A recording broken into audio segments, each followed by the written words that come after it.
Hello दोस्तों, कैसे हो आप लोग। उम्मीद करते हैं कि आप लोग अच्छे होंगे। तो दोस्तों, आज के इस क्लास में हम लोग हिंदी पढ़ेंगे, जिसमें हम लोग चैप्टर 4 देखेंगे, जिसका नाम है नाखून क्यों बढ़ते हैं।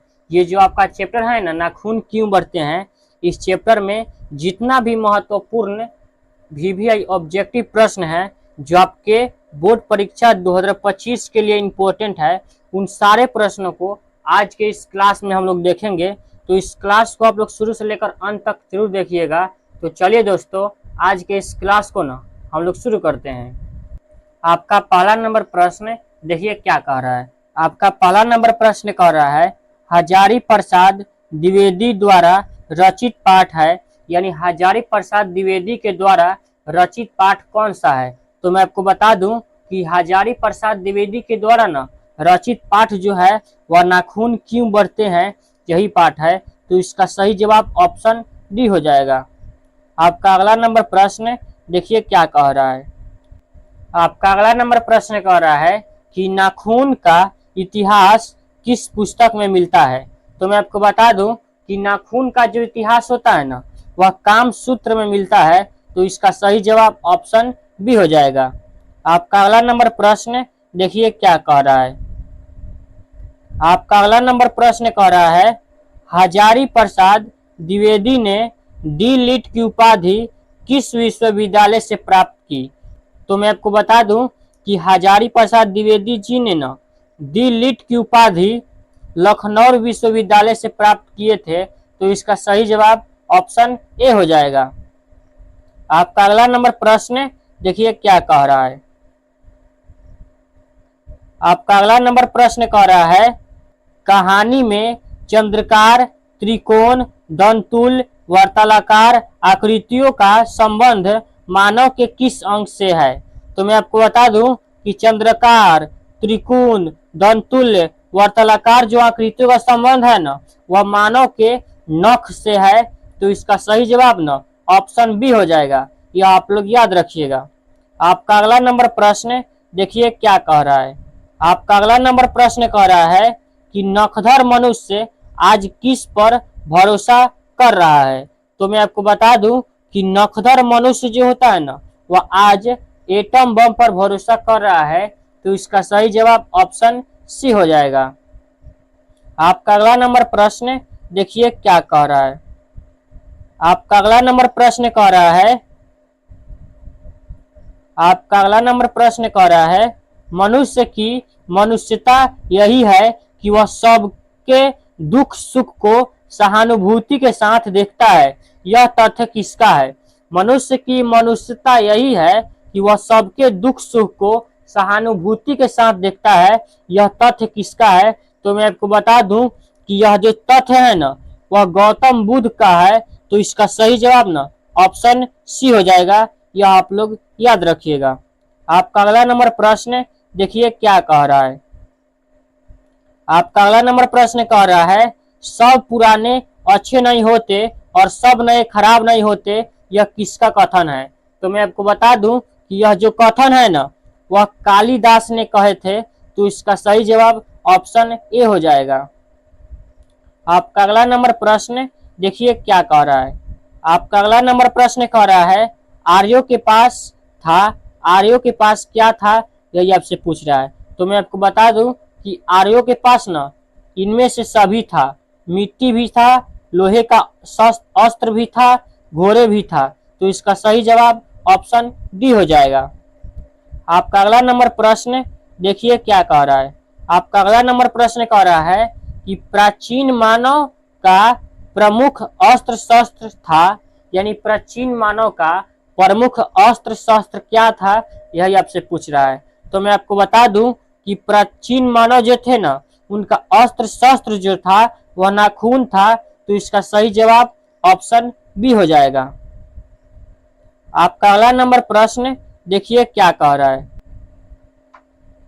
आपका अगला नंबर प्रश्न कह रहा है कि पुराने का मोह सब समय वांछनीय ही नहीं होता, किस लेखक की पंक्ति है। तो मैं आपको बता दूं कि यह जो पंक्ति है ना, वह हजारी प्रसाद द्विवेदी जी का है। तो इसका सही जवाब ऑप्शन सी हो जाएगा। आपका अगला नंबर प्रश्न देखिए क्या कह रहा है। आपका अगला नंबर प्रश्न कह रहा है ललित निबंध है, यानी ये जो आपको ऑप्शन दिया गया है बहादुर, नाखून क्यों बढ़ते हैं, मछली, नवत खाने में इबादत, ये जो आपका पाठ का नाम है उसमें से ललित निबंध कौन सा है, यही आपसे पूछ रहा है। तो मैं आपको बता दूं कि इसमें से जो ललित निबंध है ना, वह नाखून क्यों बढ़ते हैं, यह एक प्रकार का ललित निबंध है। तो इसका सही जवाब ऑप्शन बी हो जाएगा। आपका अगला नंबर प्रश्न कह रहा है महाभारत क्या है। तो मैं आपको बता दूं कि महाभारत जो है ना वह एक प्रकार का पुराण है। तो इसका सही जवाब ऑप्शन डी हो जाएगा, यह आप लोग याद रखिएगा। आपका अगला नंबर प्रश्न देखिए क्या कह रहा है। आपका अगला नंबर प्रश्न कह रहा है सिक्का का अर्थ होता है, यानी सिक्का का अर्थ क्या होता है, यही आपसे पूछ रहा है। ऑप्शन ए में दिया गया है साबुन, बी में दिया गया है मोम, सी में दिया गया है महावर और डी में दिया गया दर्पण। तो मैं आपको बता दूं कि सिक्का का जो अर्थ होता है ना वह मोम होता है। तो इसका सही जवाब ऑप्शन बी हो जाएगा। आपका अगला नंबर प्रश्न देखिए क्या कह रहा है। आपका अगला नंबर प्रश्न कह रहा है कि काम सूत्र किसकी रचना है। तो मैं आपको बता दूं कि काम सूत्र जो है ना वह वात्स्यायन यानी सच्चिदानंद हीरानंद वात्स्यायन अज्ञे की रचना है। तो इसका सही जवाब ऑप्शन बी हो जाएगा। आपका अगला नंबर प्रश्न देखिए क्या कह रहा है। आपका अगला नंबर प्रश्न कह रहा है द्विवेदी जी ने निर्लज अपराधी किसे कहा है। तो मैं आपको बता दूं कि हजारी प्रसाद द्विवेदी जी ने ना निर्लज अपराधी नाखून को कहे थे। तो इसका सही जवाब ऑप्शन ए हो जाएगा। आपका अगला नंबर प्रश्न देखिए क्या कह रहा है। आपका अगला नंबर प्रश्न कह रहा है कौन सी रचना हजारी प्रसाद द्विवेदी की नहीं है। तो मैं आपको बता दूं कि ये जो आप मिट्टी की मूर्तें देख रहे हैं ना यह हजारी प्रसाद द्विवेदी की रचना नहीं है। तो इसका सही जवाब ऑप्शन बी हो जाएगा। आपका अगला नंबर प्रश्न देखिए क्या कह रहा है। आपका अगला नंबर प्रश्न कह रहा है कि नाखून क्यों बढ़ते हैं के निबंधकार कौन है। ये जो आपका निबंध है नाखून क्यों बढ़ते हैं इसके निबंधकार कौन है, यही आपसे पूछ रहा है। तो मैं आपको बता दूं कि नाखून क्यों बढ़ते हैं कि निबंधकार जो है ना वह आचार्य हजारी प्रसाद द्विवेदी जी हैं। तो इसका सही जवाब ऑप्शन डी हो जाएगा। आपका अगला नंबर प्रश्न देखिए क्या कह रहा है। आपका अगला नंबर प्रश्न कह रहा है सजात वृत्तियां किसे कहते हैं। तो मैं आपको बता दूं कि सजात वृत्तियां जो कहते हैं ना वह अनजान स्मृतियों को कहते हैं। तो इसका सही जवाब ऑप्शन सी हो जाएगा, यह आप लोग याद रखिएगा। आपका अगला नंबर प्रश्न देखिए क्या कह रहा है। आपका अगला नंबर प्रश्न कह रहा है कुटज के रचनाकार कौन है। तो मैं आपको बता दूं कि कुटज के जो रचनाकार है ना वह हजारी प्रसाद द्विवेदी जी हैं। तो इसका सही जवाब ऑप्शन डी हो जाएगा। आपका अगला नंबर प्रश्न देखिए क्या कह रहा है। आपका अगला नंबर प्रश्न कह रहा है लेखक के अनुसार नाखून को सजाने की परिपाटी लगभग कब से है। तो मैं आपको बता दूं कि लेखक के अनुसार ना नाखून को सजाने की जो परिपाटी है वह 2000 वर्ष पहले से है। तो इसका सही जवाब ऑप्शन बी हो जाएगा। आपका अगला नंबर प्रश्न देखिए क्या कह रहा है। आपका अगला नंबर प्रश्न कह रहा है हिंदी साहित्य का आदिकाल किस लेखक की रचना है। तो मैं आपको बता दूं कि हिंदी साहित्य के जो रचनाकार है ना वह हजारी प्रसाद द्विवेदी जी की रचना है। तो इसका सही जवाब ऑप्शन सी हो जाएगा, हजारी प्रसाद द्विवेदी। आपका अगला नंबर प्रश्न देखिए क्या कह रहा है। आपका अगला नंबर प्रश्न कह रहा है कि द्विवेदी जी से किसने पूछा था कि नाखून क्यों बढ़ते हैं। तो मैं आपको बता दूं कि द्विवेदी जी से ना उनकी छोटी लड़की ने पूछा था कि नाखून क्यों बढ़ते हैं। तो इसका सही जवाब ऑप्शन बी हो जाएगा, यह आप लोग याद रखिएगा। आपका अगला नंबर प्रश्न देखिए क्या कह रहा है। आपका अगला नंबर प्रश्न कह रहा है हजारी प्रसाद द्विवेदी की मृत्यु कब और कहाँ हुई। तो मैं आपको बता दूं कि हजारी प्रसाद द्विवेदी जी की मृत्यु न 1979 ईस्वी में दिल्ली में हुआ था। तो इसका सही जवाब ऑप्शन ए हो जाएगा, 1979 ईस्वी दिल्ली में। आपका अगला नंबर प्रश्न देखिए क्या कह रहा है। आपका अगला नंबर प्रश्न कह रहा है लेखक के अनुसार नाखून किसका प्रतीक है। लेखक के अनुसार नाखून किसका प्रतीक है। तो मैं आपको बता दूं कि लेखक के अनुसार ना नाखून जो है ना वह पांचवी वृत्ति का प्रतीक है। तो इसका सही जवाब ऑप्शन सी हो जाएगा। यह आप लोग याद रखिएगा। आपका अगला नंबर प्रश्न देखिए क्या कह रहा है। आपका अगला नंबर प्रश्न कह रहा है अशोक के फूल किनकी रचना है। तो मैं आपको बता दूं कि अशोक का जो फूल है ना वह हजारी प्रसाद द्विवेदी जी का रचना है। तो इसका सही जवाब ऑप्शन सी हो जाएगा। यह आप लोग याद रखिएगा। आपका अगला नंबर प्रश्न देखिए क्या कह रहा है। आपका अगला नंबर प्रश्न कह रहा है हजारी प्रसाद द्विवेदी को कब पद्म भूषण की उपाधि से सम्मानित किया गया।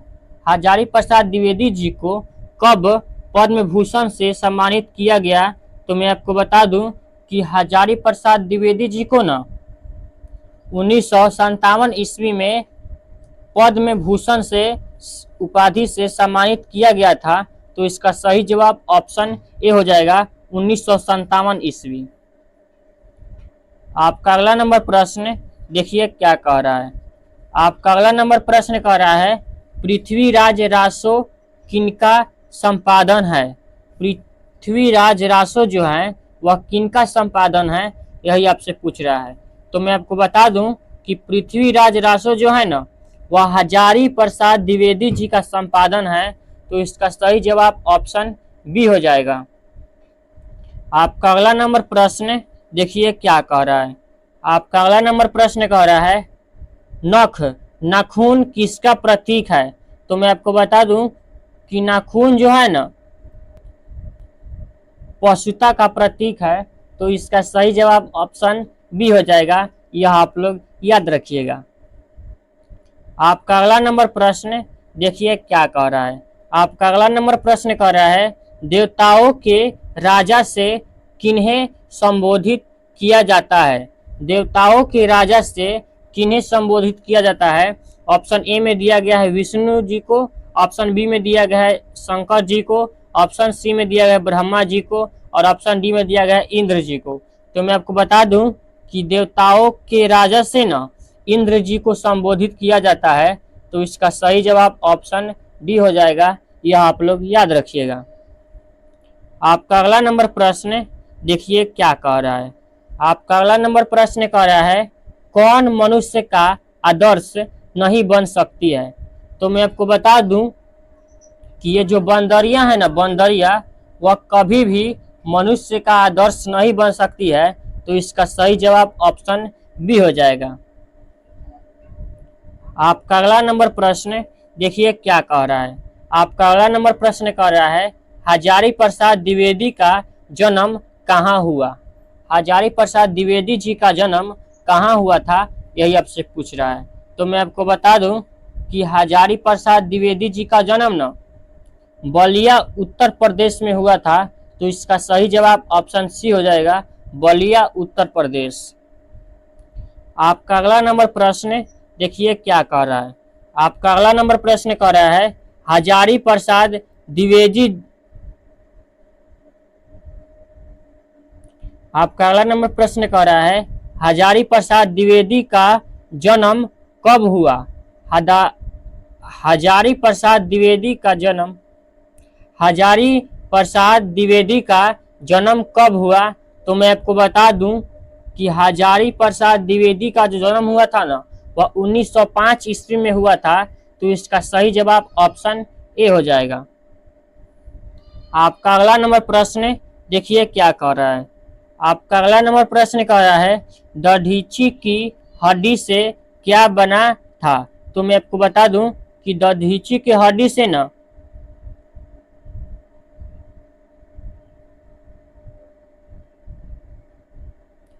इंद्र का वज्र बना था। तो इसका सही जवाब ऑप्शन सी हो जाएगा। यह आप लोग याद रखिएगा। आपका अगला नंबर प्रश्न देखिए क्या कह रहा है। आपका अगला नंबर प्रश्न कह रहा है प्राचीन काल में दक्षिण भारत के लोग कैसा नाखून रखते थे। तो मैं आपको बता दूं कि प्राचीन काल में ना दक्षिण भारत के जो लोग थे वह छोटे छोटे नाखून रखते थे। तो इसका सही जवाब ऑप्शन बी हो जाएगा। तो दोस्तों आज के इस क्लास को हम यहीं पर समाप्त करते हैं। अगर आपको यह क्लास अच्छा लगा होगा तो इस क्लास को आप लोग लाइक जरूर कीजिएगा, और अगर आप चैनल पर नए हैं तो इस चैनल को सब्सक्राइब जरूर कीजिएगा। चलिए दोस्तों, मिलते हैं अगले क्लास में, तब तक के लिए धन्यवाद।